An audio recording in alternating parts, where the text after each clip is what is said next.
¿Qué tal? Muy buenas noches. Bienvenidos a Noticias 22 en este martes 9 de marzo, que tenemos muchos contenidos para ustedes. Vamos a tener resonancias del Día Internacional de la Mujer, vamos a tener danza también, museos y nuestro segmento de enfoques, que cada martes nos tiene un personajazo. En esta ocasión es un actor. Es un poeta de muy diversos registros. En un ratitito verán de quién se trata. Qué gusto estar con Rafael García Villegas y con Guamán Rodríguez. Compañeros, ¿qué tal les va? ¿Qué tal, Laura? Muy buenas noches amigos de Noticias 22. Bueno, como apuntas, tenemos resonancias de lo que fue ayer el Día Internacional de la Mujer. Vamos a hablar, entre otros temas, de qué manera erradicar la violencia, pero eso más adelante se lo compartimos. Rafael, ¿cómo estás? Muy contento de saludarlos, mi querido Weman, mi querida Laura. Hola también a Laura Regis en la traducción de Lenguas de Señas Mexicana. Qué gusto que nos acompañen este martes, y en efecto, la conmemoración del Día de la Mujer se extiende, como suele ser cada año, a todo el mes, y hay actividades muy diversas a propósito de esta fecha, de esta efeméride. Y en el marco del festival Que Viva las Mujeres, la Fonoteca Nacional comparte una serie de contenidos en busca de reivindicar el trabajo de todas aquellas que han contribuido a la historia de la música, la radio y el arte sonoro de nuestro país. Producciones sonoras e incluso audiovisuales en donde las mujeres son las protagonistas ya están disponibles de manera gratuita en la página de la Fonoteca Nacional. Desde que llegamos a la Fonoteca Nacional ha sido una constante tratar de resaltar el papel de la mujer, porque ciertamente la voz de la mujer, sí, bueno, naturalmente no solo existe, no solo es importante, no solo es fundamental y quizá definitoria, todo lo que uno puede decir en cuanto, desde el punto de vista de la documentación sonora. Sin embargo, también hay ausencias, porque, por ejemplo, entre las documentalistas sonoras, en los inicios de la industria de la grabación, etcétera, realmente no se ha registrado mucho el papel de la mujer. Las 16 producciones que se presentan en Mujeres de Audio abordan temas como el voto femenino en México, mujeres en la lucha libre, mujeres independentistas, el trabajo que han realizado en la música y literatura, pero sobre todo nos dejan ver cómo fueron ganando terreno. Concha Méndez, que fue una niña que le dijeron, estaban los hermanos y les dijeron a los hermanos, ¿ustedes qué quieren ser de grandes? Y todos dijeron, no le preguntaron naturalmente a ella, pero ella contestó, yo de grande voy a ser marino. Y voltearon y le dijeron, tú cállate, las mujeres no son nada. Y ella dijo, ¿cómo no voy a hacer nada? Entonces ella decidió estudiar. Por ejemplo, un día su mamá le dijo, llegó tarde de algún sitio, y le dijo, estaba la mamá hablando por teléfono, y le dijo, ¿tú de dónde vienes? Y le dijo, fui a la universidad a una clase. La mamá que estaba hablando agarró el teléfono y se lo aventó le dio en la cabeza del coraje, cómo una mujer podía ir a la universidad. Ella lo cuenta, tenemos 12 horas de entrevista, su noviazgo de 7 años con Luis Buñuel, cómo conoció a Horacio Quiroga, cómo conoció a Manuel Altolaguirre, cómo conoció a García Lorca. Fueron los editores, Concha Méndez y su esposo, los editores de la generación del 27. Murió el grandísimo poeta el grandísimo poeta Luis Cernuda, murió en casa de Concha Méndez. De los materiales que podremos encontrar está el podcast Mujeres en la Radio, en el cual Rita Abreu presenta a algunas mujeres de la historia de los medios de comunicación, o el programa Las Divergencias de Margo Glantz, que hizo en Radio UNAM en los 70 y 80. Gabriela Mistral, nada menos que la conferencia que dio allá en Uruguay al lado de Juana de Ibarburu y de Alfonsina Storni, esa conferencia ya digitalizada, restaurada, la ofrecemos como homenaje a Gabriela por los 75 años de haber ganado el premio Nobel. Pero también está Gaby Pulido, la gran historiadora, que nos habla de cómo fueron las autoviudas de los años 20 y el papel de la mujer en la nota roja. En fin, Judith Reyes, ahí hay un video que se habla de ella como compositora, que fue una compositora primero de música ranchera, que le compuso a Jorge Negrete y a Miguel Aceves Mejía, y después se dedicó a la crítica social, y es una de las compositoras que cantó al 68 al movimiento estudiantil, pero también a los movimientos sociales de los años 70 y 80. Una mujer realmente fabulosa que a la que le pudimos hacer un homenaje aquí el año pasado. Noticias 22, Alberto Aranda. Bueno, suena completamente fascinante esto que nos está compartiendo Pavel Granados, así que acercarnos a estos archivos de la Fonoteca Nacional para conocer de viva voz todos estos detalles que configuran el siglo XX, ese siglo que permitió muchos de los hechos y acciones que nos tienen en este momento, en donde estamos para bien y para mal. Aquí es como estamos con relación a todo eso que ocurrió. Bueno, continuando más o menos con el tema, mañana el Centro Nacional de la Cultura de Paz va a estrenar una videoserie donde confluyen diferentes voces para mostrar la realidad de las mujeres en nuestro país y lo que están haciendo para erradicar los distintos tipos de violencia. Esto se llama Mujeres, Voces por el Feminismo. El Centro Nacional de Cultura de Paz, desde las comisiones de Agenda de Género y Creación Artística, en colaboración con Yolocan Producciones, lanzó la campaña Mujeres, Voces por el Feminismo, videoserie testimonial que se estrenará el 10 de marzo y que busca dar voz a los que exigen el reconocimiento de sus derechos.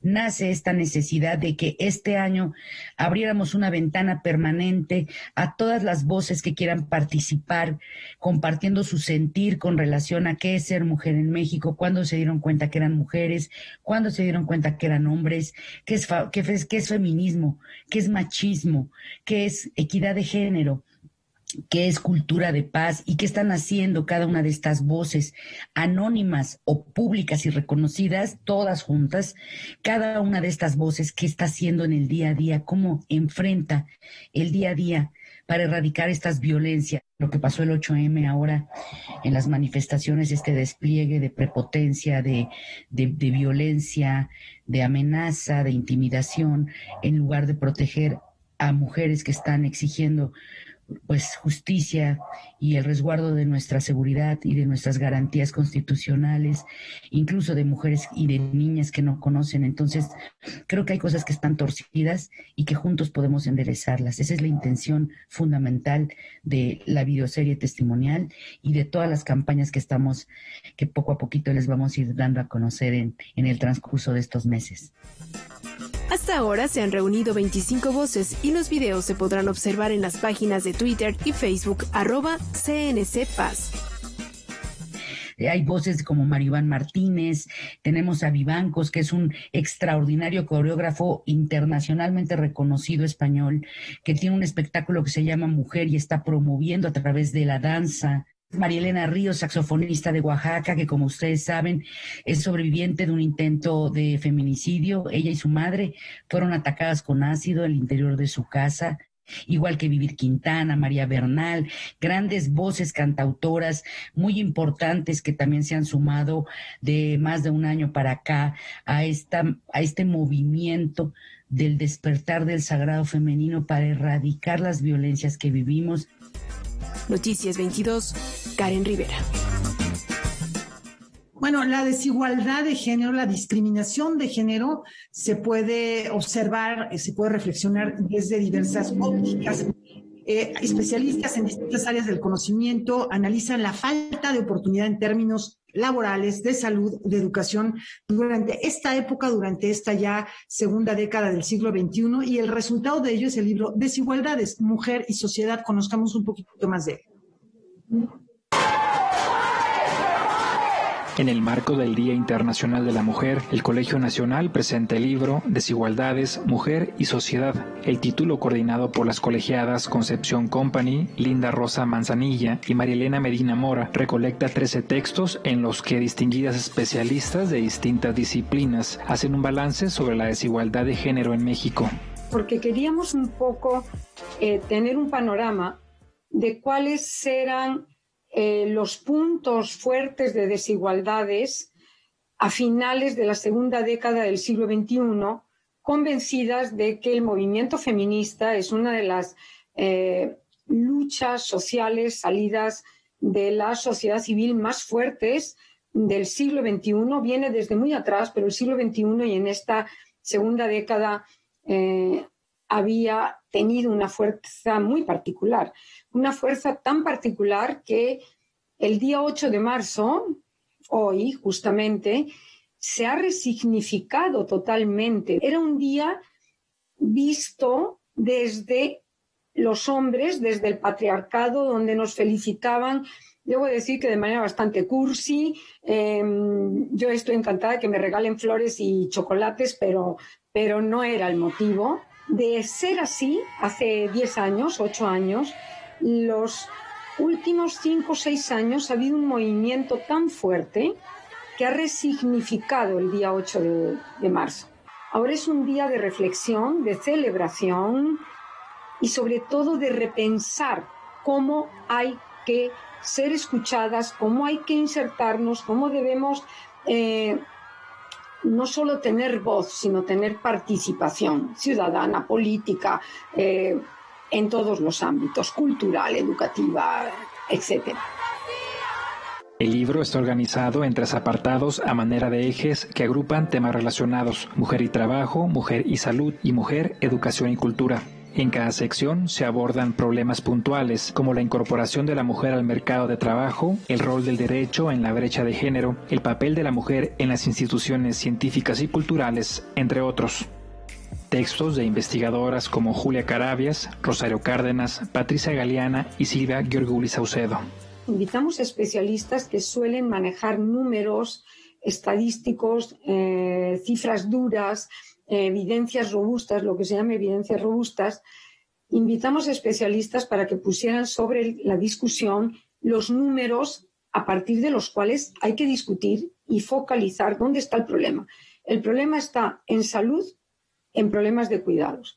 En violencia, si ahora volviéramos a hacer ese libro o si hacemos unas jornadas, esa violencia va a ocupar el 100% del libro, seguramente.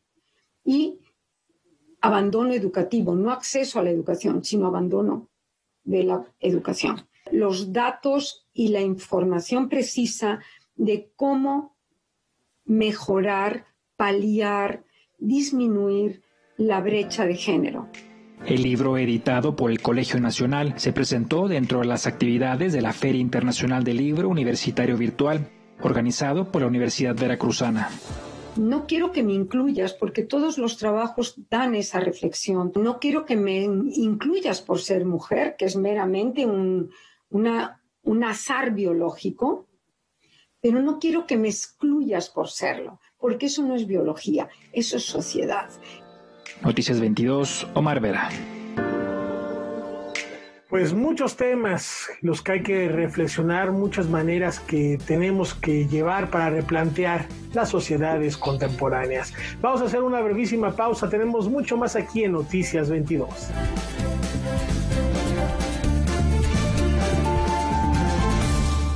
¿Te falló la 4T? Es de sabios reconocer y corregir. Morena prometió un cambio a México, pero trajo los peores gobiernos estatales y municipales del país. Hoy somos de los países con la tasa más alta de muertes por COVID en el mundo, sin apoyos al sector productivo para cuidar los empleos y el ingreso familiar. Todo gracias al mal manejo de Morena en la pandemia. A puro capricho y ocurrencias, ya son más de 150,000 defunciones y 2,5 millones de empleos perdidos.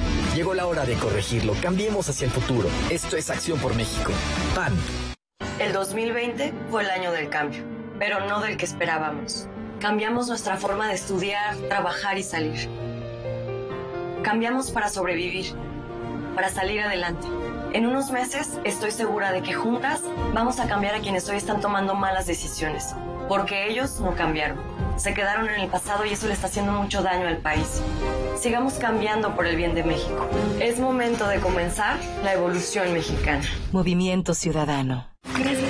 Tu voto tiene tanto poder que aunque tu candidata o candidato no gane, igual cuenta. En el frente están las candidaturas de mayoría relativa. Detrás, las candidaturas de representación proporcional. Cuando marcas la candidatura de tu preferencia, también estás votando por la lista de representación proporcional del partido que elegiste. Y si tu candidato o candidata no gana, tu voto sigue contando para elegir a quienes integrarán la Cámara por representación proporcional.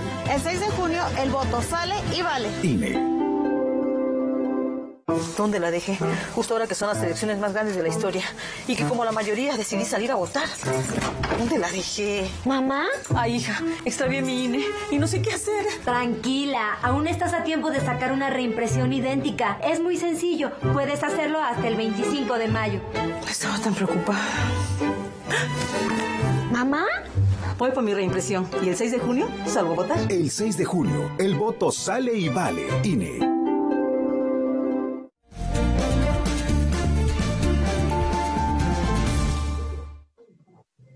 Continuamos aquí en Noticias 22. Hoy por la tarde, la Secretaria de Cultura y la Secretaria de Economía han firmado un acuerdo para garantizar el desarrollo económico y el impulso de empresas culturales.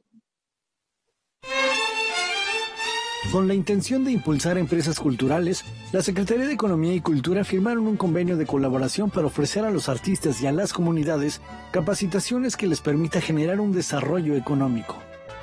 La capacitación, la formación en distintas prácticas que normalmente no se tienen en la comunidad hace que no haya límites para crecer. La firma, que se lleva a cabo en el marco del seminario virtual de lo artesanal a lo empresarial que organiza la Secretaría de Economía, tiene como propósito establecer las bases de participación para llevar a cabo de manera conjunta acciones de vinculación entre la comunidad cultural y artística, emprendedores y gestores culturales con los sectores productivos, a fin de potenciar el desarrollo económico y fortalecer la oferta cultural del país, así como promover, respetar, proteger y asegurar el ejercicio de los derechos culturales. Queremos que México consolide una manera de hacer una política pública interna que se convierta en una de las mejores prácticas reconocidas a nivel mundial. Llevamos esta posibilidad de ser vanguardia en este tema por la riqueza cultural que tenemos y porque hemos parado el silencio en cuanto a la apropiación cultural. Nuestro compromiso a través de las políticas públicas es poner todo lo que tenemos con nosotras al servicio de quienes lo necesitan. Y cuando digo lo necesitan es capacitarnos a todas las mujeres que tenían un negocio de una naturaleza para llevarlo a otra dimensión, en digitalizarlo, en llevar al comercio electrónico para poder que sus productos lleguen a otros rincones, para poder ayudarlas a seguir creciendo. Entre otras acciones, este convenio general destaca el acompañamiento para favorecer el ejercicio colectivo de sus derechos en materia de creación de productos artesanales y un comercio justo, considerando para todo ello las características sociales, económicas y culturales de cada comunidad, además de apoyar con la creación de circuitos locales, estatales, regionales e internacionales para la circulación de la oferta cultural. Noticias 22, Óscar Cortés. Bueno, en otros asuntos, en otros temas, recientemente se anunció que Jaime Labastida, director general de Siglo XXI, Editores desde los años 90, vendería sus acciones a una empresa especializada en gestión empresarial, justamente. Algunos integrantes de esta casa editorial que están cercanas a ella por diversos motivos, escritores, algunos de ellos accionistas, se mostraron inconformes ante esta noticia, ante este anuncio, y por ello buscamos a Jaime Labastida y el fin es conocer cuál es el motivo de tomar esta decisión, qué implicaciones tiene. Vamos con la conversación.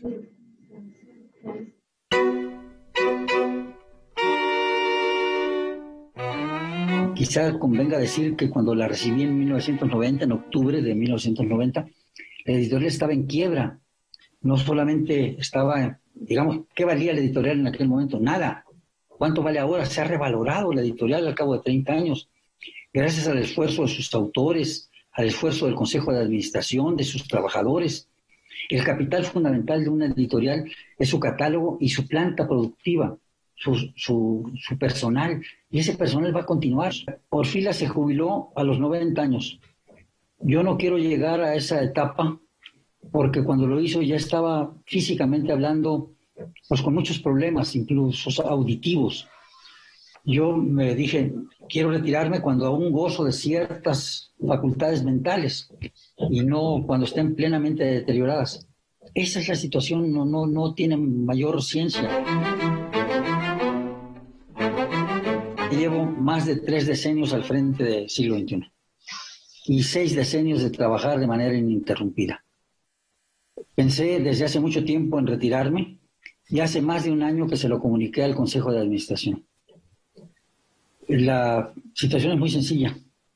Quiero, después de 5 sexenios, más de 5 sexenios, para hablar en términos políticos, pues pasar al retiro y dedicarme a otras cosas, ya no tener la responsabilidad del siglo XXI sobre mis hombros y, digámoslo de esta manera, poder escribir con libertad, como siempre lo he hecho, por supuesto, pero con más tiempo. Estoy a punto de cumplir 82 años. Creo que tengo derecho a disfrutar, después de una vida entera de dedicarla al trabajo, disfrutar de un poco de calma. Eso es todo y lo anuncié al Consejo hace mucho tiempo. Las acciones me he hecho de ellas a lo largo de estos 30 años, comprando poco a poco a los accionistas que se acudían a mí y decían, vendo mis acciones. Entre otras, debo decirlo, a Elena Poniatowska. Las acciones ella se las cedió a su hijo y uno de sus hijos la vendió a varios accionistas del siglo XXI y uno de ellos que compró las acciones de Elena fui yo. Creo que él ya lo olvidó. Eso es todo. Es una situación muy sencilla, tengo pleno derecho de hacerlo y eso es todo lo que sucede.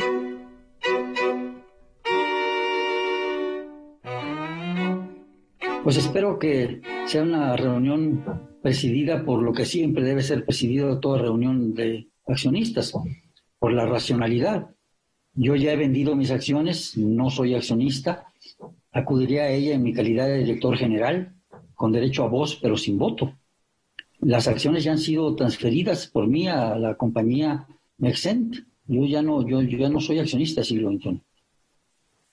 Y bueno, quiero subrayar que la transición va a ser muy tranquila.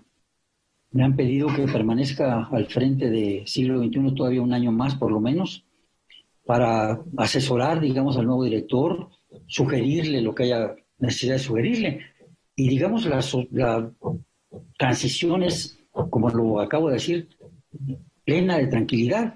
Este año de 2021 está ya diseñado el programa editorial de la empresa y se van a publicar los libros que están ya planteados en el programa. Claro. ¿Qué va a suceder en la asamblea? Bueno, la asamblea está convocada para cosas muy puntuales: presentar a los nuevos accionistas, nombrar un nuevo comisario, que no existe el comisario en este momento, ratificar al Consejo de Administración, ratificarme a mí como director general, asegurar que la línea editorial de siglo XXI continuará, garantizar que la planta laboral será la misma, los trabajadores no se moverá un solo trabajador. No descarto la posibilidad real de que, digamos, en una nueva etapa, pues dejen ellos su impronta, ¿no? Y es lógico que así sea. Yo continué con la línea editorial del siglo XXI, pero también le imprimí ciertos aspectos novedosos a lo que había hecho Orfila.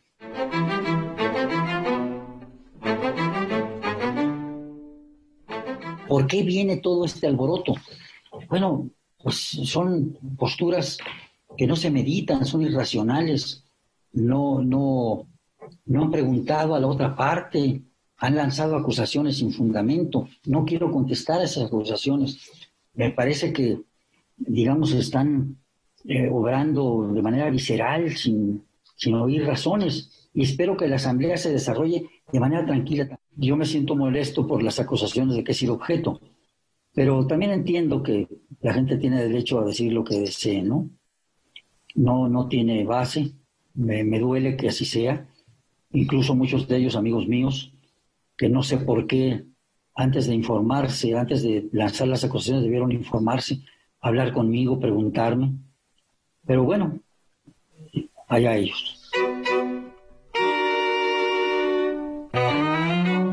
Ahí está el testimonio del maestro Labastida y por supuesto daremos seguimiento a esta reunión que tendrá lugar el 19 de marzo. Y en otros temas, Sergio Tobar Velarde revisita sus primeros trabajos para mostrarlos al público. El director de Cuatro Lunas festeja ya 25 años de trayectoria con un recorrido fílmico y la publicación de fotografías inéditas de sus rodajes. Hola, soy Sergio Tobar Velarde, soy cineasta. El director mexicano Sergio Tobar Velarde cumple 25 años de trayectoria y lo celebra a lo grande. Y me encantaría celebrarlo contigo, con ustedes. Cada martes comparte en su canal de YouTube y sus redes sociales una película de su autoría, acompañada de comentarios, fotografías y detrás de cámaras. Sin tapujos muestra sus primeros cortometrajes que se remontan a finales de los años 90. Yo hice mi primera película cuando tenía 12 años, después la segunda a los 13, la tercera a los 14, entonces desde entonces he estado trabajando y no he parado. Nunca fue un plan diseñado desde el principio, como voy a ser un director de cine y estas van a ser mis películas. Fueron ejercicios de expresión personal muy auténticos. Yo tenía cosas que decir y encontraba la manera de utilizar una cámara para contar historias y comunicarme. Este es un acto de generosidad poco común en un director, pues no solo presenta las películas, también se dio a la tarea de digitalizarlas y restaurarlas con las herramientas que tenía a su alcance. El tema es que las películas, como todo en la vida, pues conforme pasa el tiempo se van olvidando, van quedándose perdidas en el tiempo, y para un cineasta lo más importante y lo más feliz es que haya un público que pueda ver nuestras películas. A mí me gustan los personajes que te dejen hacer lo que tú sientes. El recorrido fílmico incluye el cortometraje KCL 12 y cuarto, la última película protagonizada por Roberto Cobo, conocido por dar vida al Jaibo en Los Olvidados y la Manuela en El Lugar Sin Límites. Me gusta decir la edad. Tengo 72. No lo puedo negar porque a los 20 hice Los Olvidados. Ya han pasado 52 años, ni modo que me los quite, ¿verdad? Pues este personaje es maravilloso.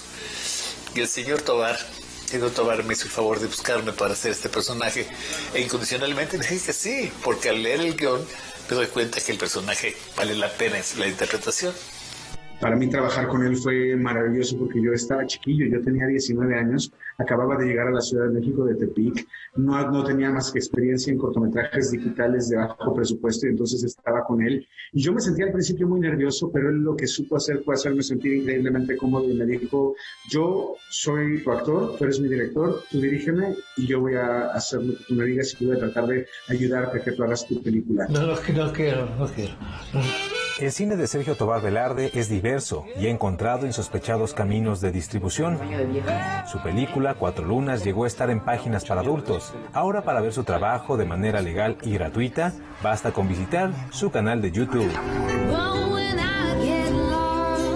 Noticias 22, Julio López. Momento para hacer una pausa.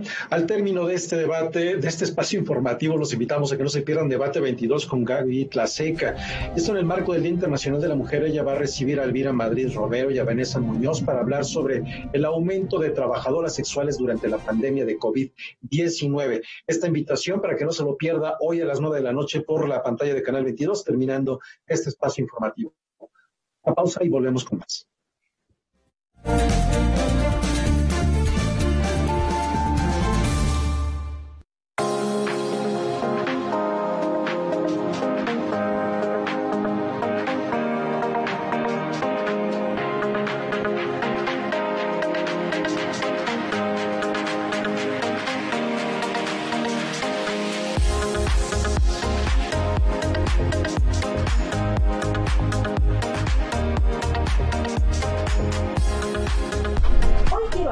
De la novela Arráncame la vida de Ángeles Mastretta, publicada en 1985.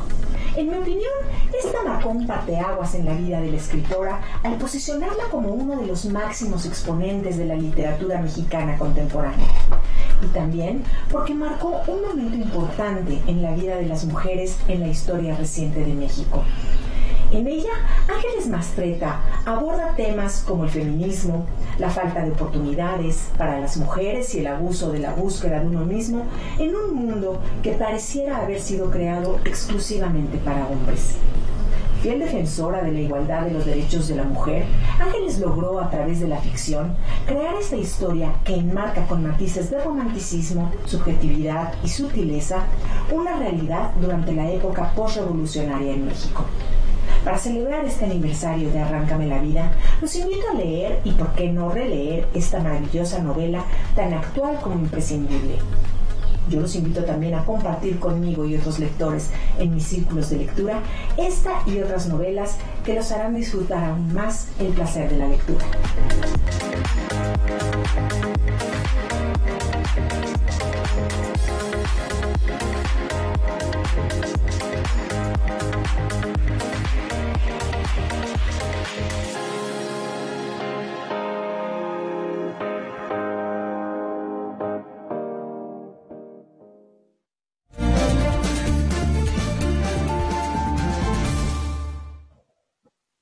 Desde 1991, el Museo Amparo de Puebla se ha ocupado en conservar, investigar, promover el arte prehispánico, el arte virreinal y contemporáneo también de México. A 30 años de su apertura, nos presentan una exposición permanente bajo la curaduría de Tatiana Cuevas.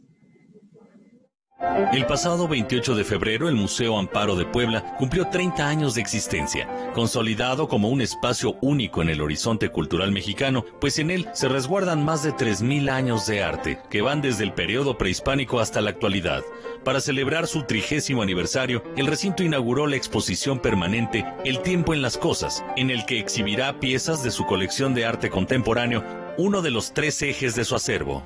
El acervo del museo se ha venido consolidando desde que arrancó el museo. Siempre se ha coleccionado.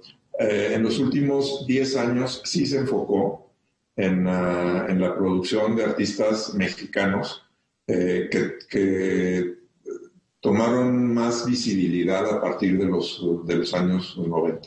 Y esto coincide, en los 90 fue como el boom del arte de los artistas mexicanos a nivel nacional, a nivel internacional.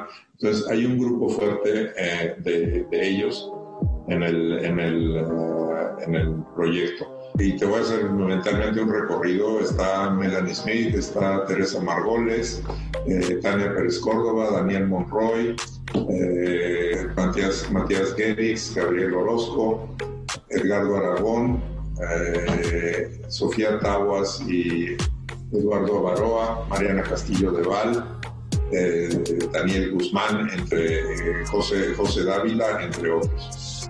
La muestra, curada por Tatiana Cuevas, abarca 6 salas del museo y está conformada por más de 60 obras que dialogan con una selección de piezas prehispánicas y de los siglos XVI y XIX. Eventualmente, las obras se irán rotando con las demás piezas de la colección, hoy resguardadas en bóvedas. Y la idea fue que hubiera referencias, un diálogo entre las colecciones, la prehispánica y la colonial, que hubiera referencias con la contemporánea. Entonces lo que vas a ver hay piezas prehispánicas, hay algunas piezas coloniales y obviamente con un énfasis en la producción contemporánea. Y la exposición está hecha para verse en salas. Esto es importante mencionarlo. No hemos hecho exposiciones virtuales. Lo que hemos hecho es generar materiales paralelos a las exposiciones que tenemos en salas. Es una diferencia importante de aclarar. Sigue siendo nuestro principal motivo de trabajo las exhibiciones en el edificio, con materiales, enriquecidas con materiales a través de que se difunden de manera virtual.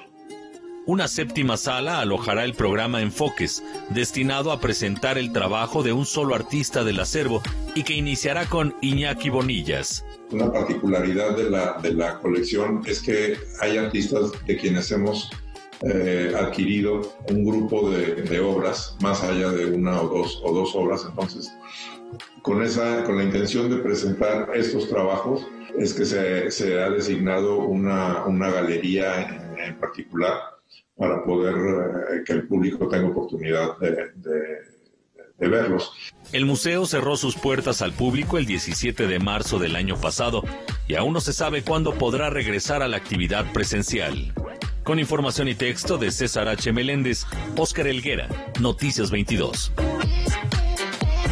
Y nos mantenemos en estas latitudes porque ahí en Puebla, arqueólogos del Instituto Nacional de Antropología e Historia han encontrado la primera tumba troncocónica de la antigua ciudad de Cantonia, un hallazgo que facilitará el estudio de las prácticas funerarias y de la dieta de los pobladores que habitaron la región hace más de 2000 años. A 6 kilómetros del sur del sitio arqueológico de Cantona, Puebla, fue localizado un entierro humano múltiple y textos asociados de la fase Cantona I tardío, de acuerdo con un análisis preliminar llevado a cabo por el Instituto Nacional de Antropología e Historia. Se calcula de una antigüedad de más de 2000 años, lo que arroja nuevos datos sobre el origen de esta zona prehispánica. La fase Cantona I tardío son las primeras ocupaciones de la ciudad de Cantona, y eso también nos permite inferir que la extensión de esta ciudad ya era muy amplia. Si bien se dice que para finales de esta fase la extensión de Cantona era de casi 450 hectáreas, pues estos datos nos van a permitir reafirmar mucho más estas características de la ciudad en sus primeras fases. El hallazgo de este sistema de enterramientos, conocidos como troncocónicos, al sur de Cantona, permite inferir que desde las primeras fases de ocupación el tamaño de la ciudad abarcaba una gran extensión y que sus pobladores asentados en la periferia actuaban prácticas funerarias complejas, así como costumbres recurrentes en el continente americano desde la antigüedad, como la deformación craneana. Es un hallazgo interesante porque se trata de una tumba troncocónica. Este tipo de tumbas es muy recurrente en el periodo formativo, en la Cuenca de México principalmente. Tenemos los casos de tumbas troncocónicas encontradas en la región de Cuicuilco. Se trata de 4 osamentas. En estos momentos, se va a proceder a hacer un análisis más detallado con el equipo de antropología física, y podemos observar a simple vista que un par de los individuos que fueron recuperados presentaba una deformación craneana. Esto es una práctica, una técnica utilizada en la época prehispánica, muy difundida desde las épocas más tempranas en todo el continente americano. Asociados a ellos se encontraron tiestos cerámicos. No podemos todavía precisar si tenemos alguna vasija completa, eran restos fragmentados de vasijas que sus particularidades de esas vasijas nos permiten inferir que es un contexto temprano, más o menos entre los años 300 antes de nuestra era al año 50 después de nuestra era. Los entierros localizados por pobladores de Tepeyahualco, a un costado de un camino de terracería en las afueras de la cabecera municipal, en un terreno conformado por una serie de pequeñas formaciones irregulares, fueron excavados por los especialistas del INAH y transportados al Laboratorio de Arqueología del Centro INAH Puebla para recibir tratamientos de conservación y ser estudiados. Los pobladores de Tepeyahualco tienen una visión muy específica del cuidado de su patrimonio arqueológico. Eso es algo muy importante. A ellos les tenemos que agradecer este hallazgo. Se precisarán análisis más detallados con las técnicas de antropología física, que nos permitirán saber mucho más de la dieta de estos habitantes, nos permitirán saber las causas las posibles causas de muerte de estos individuos, si algunos presentaban fracturas, si algunos presentaban algunas patologías, en fin, el estudio antropológico va a ser mucho más preciso en este caso. Noticias 22, Omar Vera. Y continuamos con este tema. Antes de la pausa queremos compartirles que durante un acto realizado en las instalaciones del Consulado General de México en Nogales, Arizona, y como parte también de una acción conjunta entre la Secretaría de Relaciones Exteriores y la Secretaría de Cultura, se han entregado 280 piezas arqueológicas al Instituto Nacional de Antropología e Historia para su catalogación, estudio, custodia y divulgación. Dichas piezas corresponden a 2 lotes. Uno de ellos se integra por 270 piezas arqueológicas prehispánicas y son en su mayoría artefactos de piedra tallada. El segundo lote corresponde a 10 artefactos antropomorfos de cerámica de la cultura de las tumbas de Piro del occidente de México. Uno de estos lotes fue decomisado por el Servicio de Inmigración y Control de Aduanas en Estados Unidos en 2012. Con esta información hacemos una pausa y volvemos con más.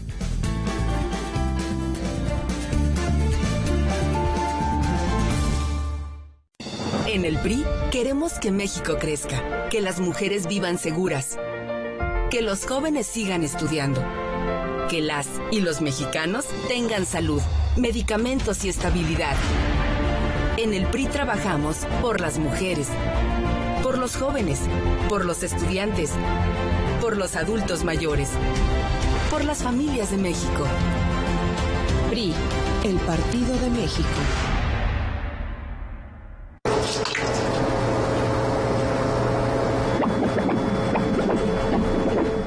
Entonces, ¿qué va a hacer, doctora? Pues igual que ustedes, pobre. Durante años, desde antes que naciéramos, nuestro futuro ya estaba escrito. En el PT, seguimos luchando por un México donde existan más posibilidades y donde todos podamos escribir nuestro propio futuro. Tú cuando seas grande, vas a hacer lo que tú quieras. El PT está de tu lado. Canal 22 es arte, conocimiento, diversidad, imaginación, opinión, pluralidad,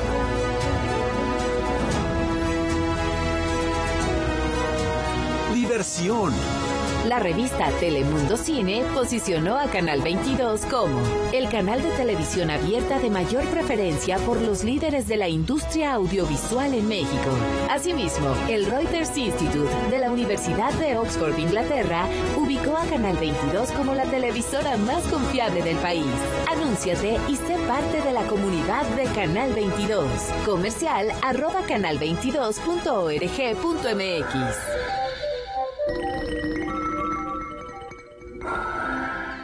Buenas noches, soy Gaby Tlaseca y los espero hoy en punto de las 9 en el marco del Día Internacional de la Mujer. Hoy hablaremos de aquellas mujeres a las que se les visibiliza poco porque a pesar de vivir marginación y pobreza, pareciera que no son dignas de voltearse a ver porque su trabajo las estigmatiza. Ellas son las trabajadoras sexuales de la Ciudad de México. Un diagnóstico efectuado por la organización Brigada Callejera de Apoyo a la Mujer revela que tan solo en esta pandemia y en la Ciudad de México se han duplicado las trabajadoras sexuales, pasando de 7,700 antes de la crisis a 15,200 en la actualidad. Hoy platicaremos de este tema que, por supuesto, urge poner sobre la mesa. Soy Gaby Tlaseca, los espero. Debate 22 con Gaby Tlaseca, martes 21 horas.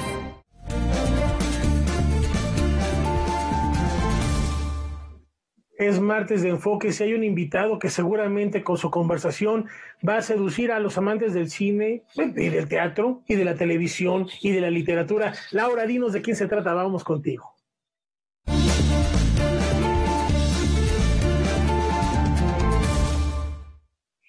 ¿De quién se trata? Bueno, pues se trata de un sacristán envuelto en la paranoia religiosa, de un sacerdote en la historia de horror por antonomasia de la tradición mexicana. Es un productor televisivo en una trama delirante de la farándula mexicana tocada por la criminalidad, un agente policíaco en una tragedia de la vida real. El gran defensor de los nativos de estas tierras, Fray Bartolomé de las Casas, o plebeyo, padre de la malograda Melibea, en la obra maestra de Fernando de Rojas. Su presencia da peso, da sustancia a todos los relatos cinematográficos, televisivos o teatrales en los que participa. Su voz hace vibrar la poesía propia y ajena. Qué alegría de verdad establecer esta comunicación con el maestro Gastón Melo, actor de teatro, televisión y cine, ya lo decía Rafael, poeta y reconocido lector de poesía. Muchas gracias, de verdad, Gastón, qué gusto. ¿Qué tal? Pues, Gastón, vamos a platicar unos minutos sobre tu trayectoria y también por ahí al final platicaremos de algunos proyectos. Tú naciste en Ciudad Juárez, en Chihuahua, pero viniste a la Ciudad de México muy pronto. ¿Cuáles fueron tus primeros acercamientos al arte, no sé si al teatro, a la poesía misma? Pues sí, llegué a los 9 años a la Ciudad de México y ya me enamoré perdidamente, me hice ciudadano chilango y es una ciudad que quiero mucho. Entonces, mis papás me pusieron en el Liceo Franco-Mexicano y de allí, cuando yo tenía 9 años, nos llevaron a ver una obra de teatro en Bellas Artes. Y, wow, pues imagínense, un niño de 9 años, provinciano, tímido, etcétera, en el Palacio de Bellas Artes, pues era deslumbrante. Todavía me deslumbra. Yo adoro el Palacio de Bellas Artes. Entonces fui y quedé deslumbrado porque, claro, yo no lo ponía en estos términos porque era un niño, pero decía, ¿por qué? Si yo estaba viendo que todo era mentira, que las paredes temblaban cuando las tocaban, que el fuego era un foco con unos papeles rojos, y ¿por qué todo eso era más verdad que la verdad? Quedé atrapado ya de allí para siempre, en el teatro. Claro que había ido al cine, muy poco, pero había ido al cine. Pero el teatro yo nunca me imaginé que fuera un deslumbramiento tal. ¿Cómo era posible que esos seres que parecían humanos ¿qué eran esas gentes? ¿Cómo podían hacer esas cosas maravillosas?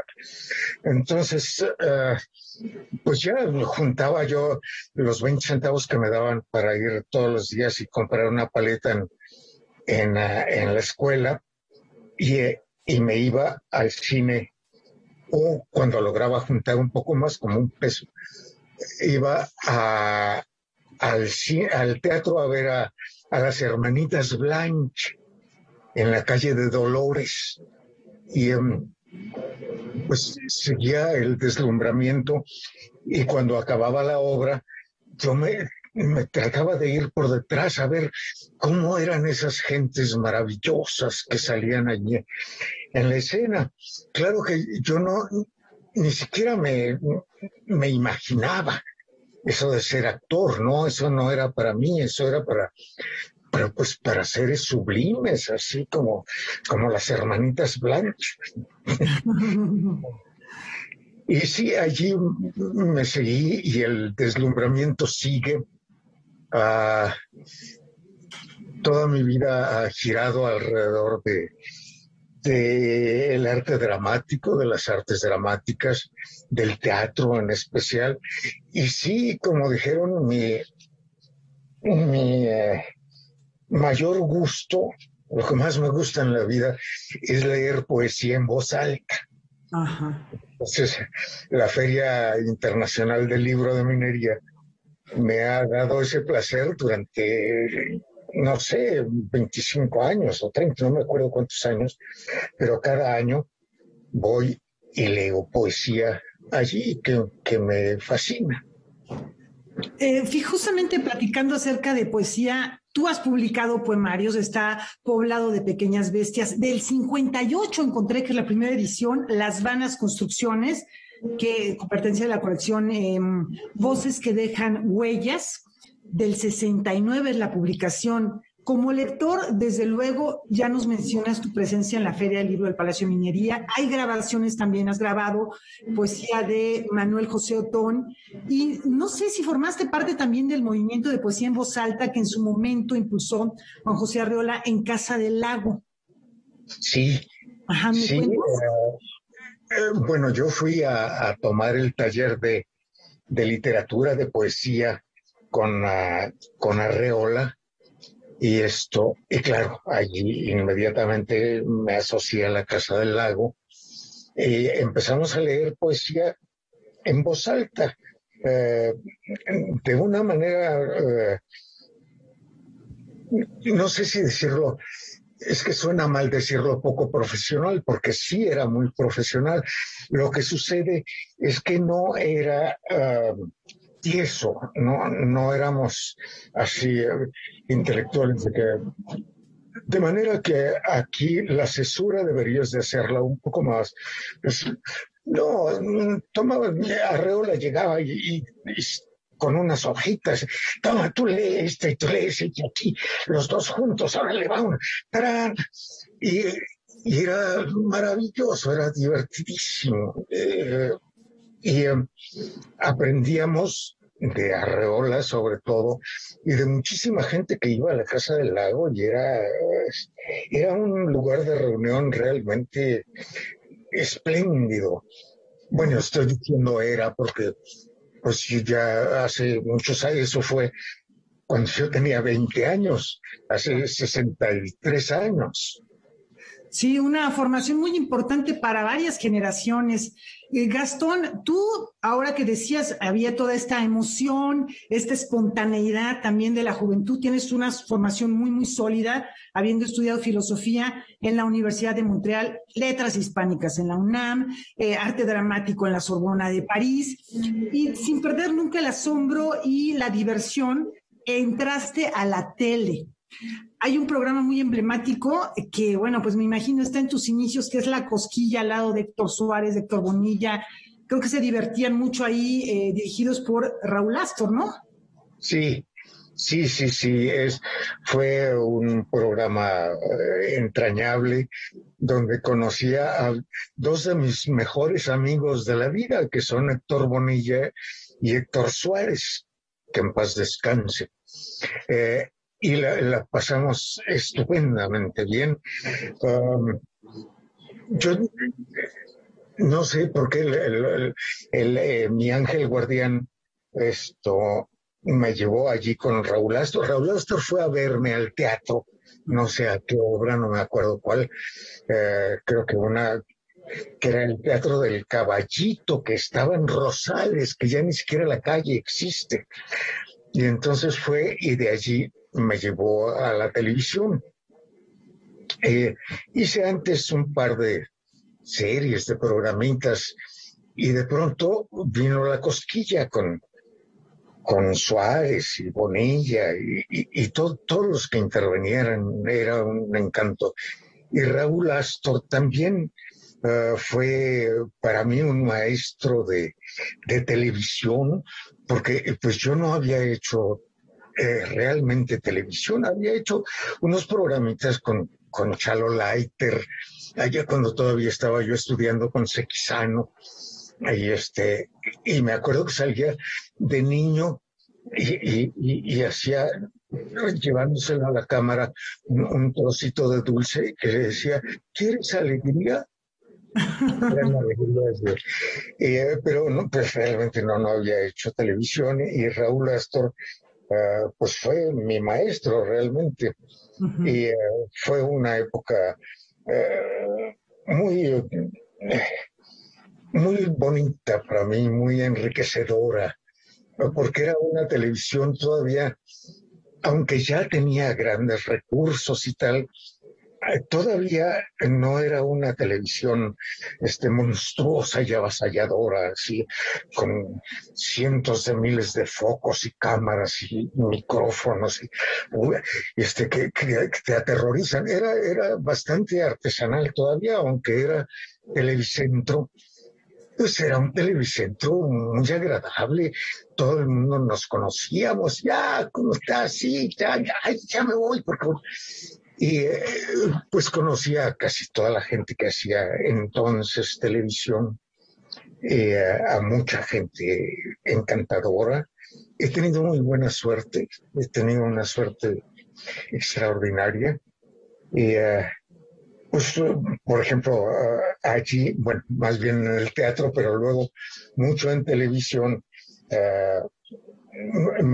fui gran amigo de Ofelia Guilmain, uh-huh, que fue mi maestra y mi amiga y mi mentora, y una mujer maravillosa, adorable, que yo admiré tanto toda la vida y la quise muchísimo, todo. Entonces, ella, además, como nos reuníamos y leíamos poesía en voz alta, así como ahora a los jóvenes eso les parece de viejitos, ¿verdad? Pues no, nuestro reven era irnos a un café o a lo que fuera y nos leíamos poesía unos a otros. Y así conocía a tanta gente espléndida, que bueno, ahora se me agolpan un poco en la mente, pero sí fue muy, muy bonito. Y el teatro que estoy diciendo. No, sí. Nos has estado platicando un poquito de tele, un poquito de teatro, de cine. Yo pensaba en papeles tan diversos. Has estado en cine, por ejemplo, en dramas como El crimen del padre Amaro. Te vimos hablar perfectamente inglés en Fuga en la isla del diablo, en Sátira en la familia Gang, en Terror en Las Lloronas. Teatro, personajes maravillosos como Fray Bartolomé de las Casas, también haciendo un papel muy, muy interesante, de mucha controversia moral en la tragedia de Felipe Ángeles, Los grandes muertos de Luisa Josefina Hernández. Yo pensaba que para ti, pues no hay papel más pequeño, más grande, todos los papeles les das una densidad, les pones toda tu formación, todo tu corazón, toda tu intuición, y estaremos muy al pendiente de lo que hagas con la Compañía Nacional de Teatro próximamente, porque de seguro pronto te podremos ver como parte del elenco estable de esa compañía. Me están diciendo que tenemos ¿cuánto tiempo? 1 minuto ya parece para despedirnos. Gastón, no sé si me puedas contestar 3 preguntas con las que siempre cierro esta entrevista, que son de respuesta de una sola palabrita, de respuesta casi automática, inmediata, inspiradas en el cuestionario Proust, y que, bueno, serían las siguientes. Si pudieras cambiar algo de este mundo, ¿qué cambiarías de este mundo raro que vivimos? No sé, cambiaría el ego, la vanidad. Muy bien. ¿Algún placer simple de la vida que tú disfrutes? Escuchar música. Y bueno, aprovechando que acabamos de conmemorar el Día Internacional de la Mujer, que realmente todo es el mes de la mujer, una heroína histórica o artística que me puedas mencionar. Sor Juana. Sor Juana Inés de la Cruz, que yo sé que admiras mucho su poesía. Muchísimas gracias, y al personaje, claro. Gastón Melo, por estar con nosotros un ratito en Noticias 22. ¿Cómo ven, compañeros? ¿Cómo ves? Fascinante, qué honor tener a Gastón aquí con nosotros, y estaremos muy al pendiente de la cartelera una vez que se vuelva a presenciar el teatro para ir a celebrarlo en persona. Nos vemos el día de mañana. Muchísimas gracias, muy bonita noche. Vamos, hasta luego.